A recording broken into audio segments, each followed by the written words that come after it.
अरे बालापन से उसी कंस ने और कर दिया उत्पात और समझा रहे हैं पिताजी को और समझा रहे हैं राजा जी और समझा रहे बाकी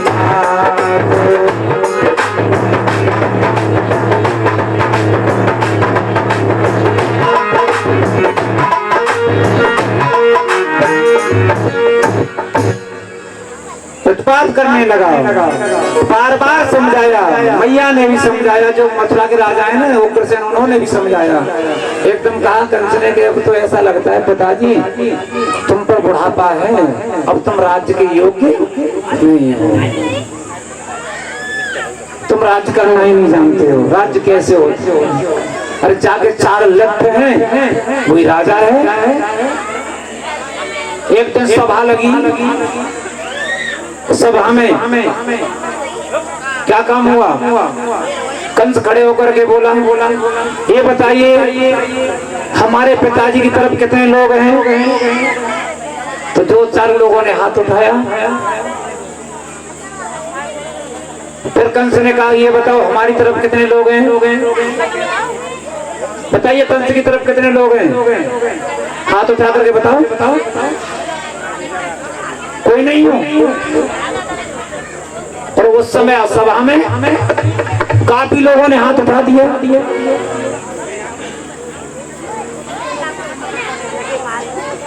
उसी समय कंस ने कहा देख लिया पिताजी, ये है समय का चक्र। पिताजी से कह रहा है ये समय का चक्र है, लेकिन ये नहीं कह रहा कि विनाश काले विपरीत बुद्धि। जब विनाश का समय आता है तो बुद्धि किनारा कर जाती है। स्वयं अपने पिताजी को गद्दी से नीचे उतार दिया और मुकुट को उठा करके और अपने सिर पर रख लिया, गद्दी पर बैठ दिया और आवाज लगा दी बोले कंस जी महाराज की। अब तो जयकार लगा दिया सबने, नहीं लगाया? चलो महाराज कंस के एक चाचा हैं, क्या नाम है उन चाचा का?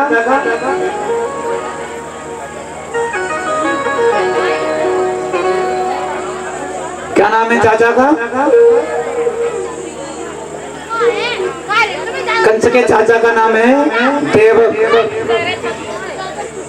क्या नाम है? देवक। और उनकी एक पुत्री है, क्या नाम है उस पुत्री का? देवकी। उस देवकी से इतना प्यार करता है, इतना प्यार करता है कंस, इतना प्यार करता है। देवकी की और भी बहन है, लेकिन ये देवकी सबसे छोटी बहन थी। इससे इतना प्यार करता है बहुत। जब बेटी विवाह योग्य हुई उसी समय कंस ने विचार किया कि हमारी बहन के लिए कौन सा वर होना चाहिए, कौन सा होना चाहिए। तो एकदम विचार किया कि एक बटेश्वर के राजा थे जिनका नाम था आहुक। क्या नाम था? हमने बोल दिया तो तुमने भी बोल दिया, है ना? हमने बोल दिया तो तुमने भी बोल दिया। बहुत बढ़िया। कथा सुन कहाँ रहे हो तुम? बोलिए गोविंद भगवान की, शीतला मैया की, पार्वती मैया की, हेमा मालिनी की, है ना? बोल दी सब से।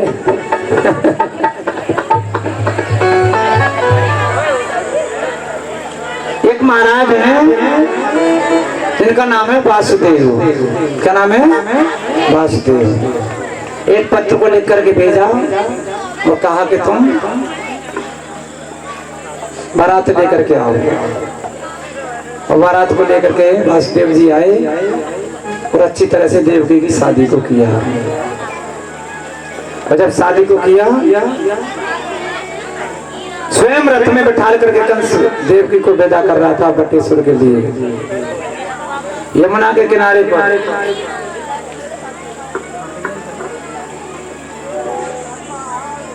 बटेश्वर के लिए विदा कर रहा था, तो जैसे यमुना किनारे पर आया, ऊपर से आकाशवाणी हुई,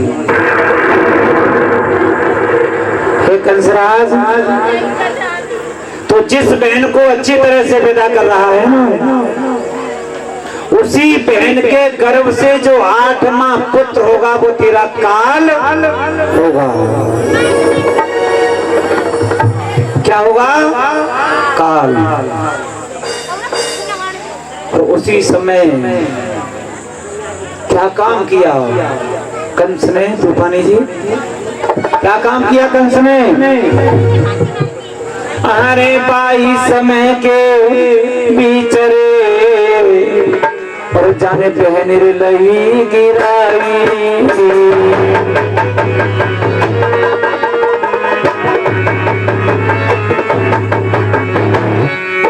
और पार पकड़ ले बहना के, अरे पार पकड़ ले बहना के, बोलो है समझाई।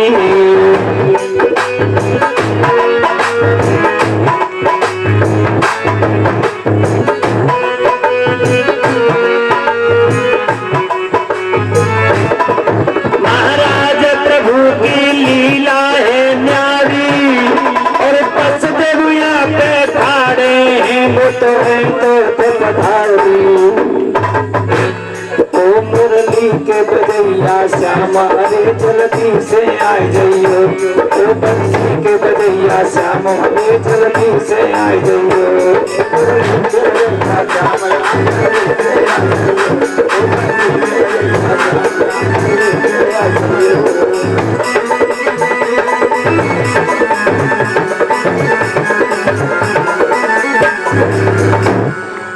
एकदम बहन को पकड़ करके केसों को पकड़ लिया, पकड़ करके म्यान से तलवार निकाली, और म्यान से तलवार निकाल करके देवकी को मारने लगा।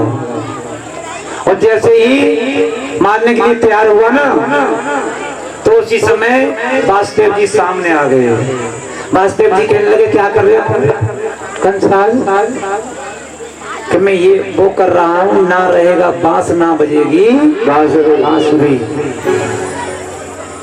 मैं इस बहन को मार रहा हूँ। क्यों मार रहे हो? अरे तुमने आकाशवाणी नहीं सुना कि इसके ही गर्भ से 8वीं जो संतान होगी वो मेरा काल बनेगी, इसलिए मार रहा हूँ। वासुदेव जी ने कहा, कोई चिंता करने की जरूरत नहीं है, हम तुम्हें वचन देते हैं, जो भी संतान देवकी के गर्भ से पैदा होगी उसे हम पहले तुम्हारे हवाले करेंगे। तुम्हारी इच्छा हो तो छोड़ देना, और तुम्हारी इच्छा हो तो उसे मार देना। उसी समय हाथों में हथकड़ी, पैरों में बेड़ी डलवा करके काल कोठरी में डाल दिया। बोलिए ठाकुर जी महाराज की जय। आज मैया बैठी है, सोच रही है क्या होने वाला है, क्या प्रभु ने लिखा है, क्या ऐसे जीवन से क्या फायदा। अरे जिस दिन से शादी हुई है उस दिन से मैंने संसार को नहीं देख पाया, क्या फायदा है। कबिल गिरे जेलन में सुकुमारी, और सुबह लो लो बंसी पारे। ये तो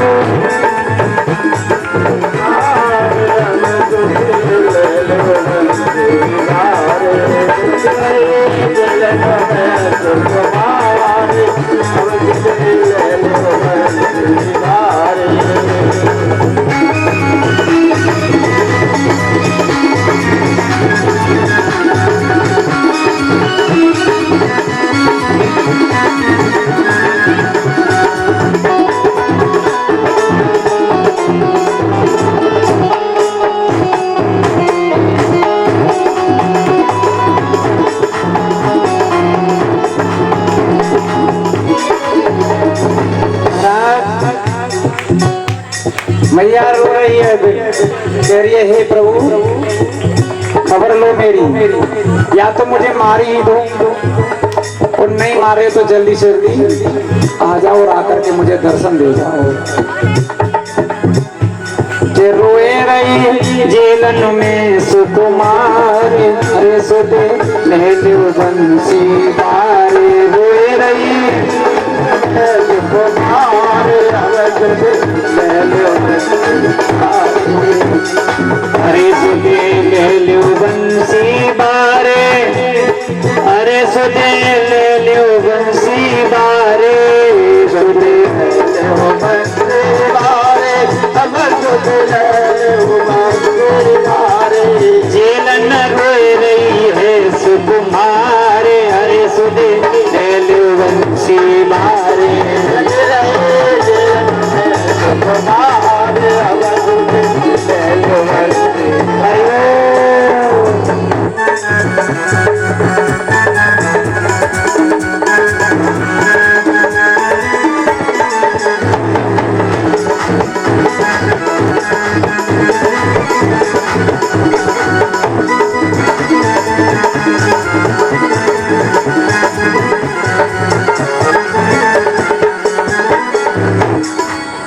ठाकुर जी महाराज की जय। मैया कहती है क्या फायदा है इस जीवन से, या तो प्रभु मुझे मार दो या जल्दी आकर के मुझे दर्शन दे दो।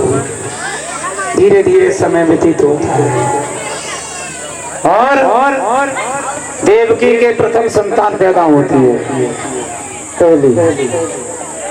वासुदेव जी उसी संतान को लेकर के और कंस की सभा में पहुंचे। कहाँ पहुंचे? कंस की सभा में। हेलो महाराज, लीजिए महाराज, ये तुम्हारी बहन का पुत्र है, प्रथम संतान ने जन्म लिया है। कंस ने देखा छोटा सा बच्चा है, पूरे जीवन में कंस को उसी पुत्र पर दया आई थी। एक बार कंस ये विचार करने लगा कि छोटा सा बच्चा है और आकाशवाणी से ये आवाज आई थी कि 8वां पुत्र मेरा काल बनेगा, तो ये तो पहला ही है, तो भाई पहले पुत्र को मारने से क्या फायदा। तो कंस को दया आ गई। क्या आ गई? दया। ले जाओ वासुदेव। आज वासुदेव जी लेकर के चले गए और देवकी ने देखा कि मेरे भैया ने बच्चे को नहीं मारा, नहीं कुछ किया। देवकी इतनी प्रसन्न हुई, इतनी प्रसन्न हुई, माँ अपने पुत्र को देख करके ऐसी खिल गई जैसे कोई कमल का पुष्प खिल जाता है। लेकिन इधर क्या काम हुआ? नारद जी देवताओं ने सलाह की कि जब तक कंस ऐसे ही दया करता रहेगा, जब तक ठाकुर जी अवतार लेकर के नहीं आएंगे, जन्म लेकर के नहीं आएंगे। नारद जी को भेजा, नारद जी आए। नारायण नारायण नारायण नारायण। आइए आइए महाराज, क्या हुआ? देवकी के कुछ संतान पैदा हुई कि? हाँ महाराज हुई थी, पहली संतान हुई थी। फिर क्या हुआ? फिर क्या किया आपने? कुछ नहीं, उससे वापस हमने कर दिया। क्यों? अरे आकाशवाणी से आवाज ये आई थी कि 8वां पुत्र हमारा काल बनेगा, तो पहली संतान क्यों मारते हम? नारद जी ने क्या काम किया? एक कमल का पुष्प उठाया, उसमें 8 ही पंक्तियां थी और एक पंक्ति से गिनना चालू कर दिया। इस पंक्ति से गिनो, 1 2 3 4 5 6 7 8 पंक्ति गिनवा दी। अब नारद जी ने कहा कि इस 8वीं पंक्ति में से नंबर लगाओ। अब 8 ही में पंक्ति से नंबर लगाया, 1 2 3 4 5 6 7 8। नारद जी बोलो क्या हुआ? कि ये तो बदल गई। नारद जी बोले बीच में से और गिनो। अब बीच में से फिर गिना तो फिर 8 है भाई, पंक्ति तो 8 ही है, बीच में से गिन लो चाहे। पीछे से गिन लो चाहे बाहर ऊपर से गिन लो चाहे नीचे से गिनो। भाई दिन तो 7 ही, चाहे कथा को 9 दिन कराओ चाहे तुम 11 दिन कराओ, कितने भी दिन कराओ, लेकिन दिन तो 7 ही। उसी प्रकार कमल की उस पुष्प में पंक्ति तो 8 ही है। एकदम कंस बोला ऋषि देव ये तो बदल जाती है हर समय। नारद जी बोले तुम बहुत बड़े भोले हो। जिस प्रकार इस कमल के पुष्प की हर पंक्ति 8वीं हो सकती है, उस प्रकार देवकी का हर पुत्र 8वां हो सकता है। इतना कह करके नारायण नारायण नारायण चले गए। कंस के मन में विचार आया और कंस वहां से तलवार लेकर के भागा। जेल में पहुंचा और जेल में जाकर के देवकी उसे लाला खुद गोदी में खिला रही थी। और जब गोद में खिला रही थी मैया, तो कंस ने ना पूछा ना आज्ञा ली किसी की। देवकी की गोदी में से खींचा और खींच करके एक पत्थर की सलामों से मार दिया। महाराज जब पत्थर की सलामों से मार दिया तो देवकी फूट फूट करके रो रही है, कह रही है कि कर्म चैक चुकर बाइले, अरे कर्म चैक चुकर बाइले, होनी बड़ी रे बलवान। कर्म चैक चुकर बाइले, होनी बड़ी रे बलवान। चुकर बाइले, होनी बड़ी बलवान।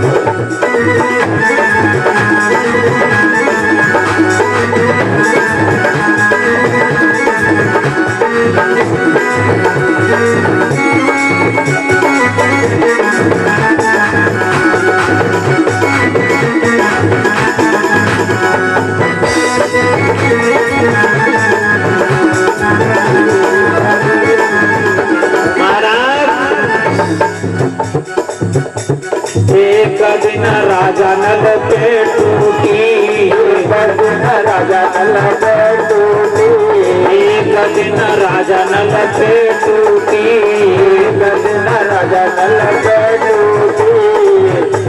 हार खून निगल गई रे फूटी, हार खून निगल गई रे फूटी, हार खून निगल गई रे फूटी, हार खून निगल गई रे फूटी। भले जाके तोता उड़ गए, भले जाके तोता उड़ गए, होनी बड़ी रे बलवान। भले जाके तोता उड़ गए, होनी बड़ी रे बलवान।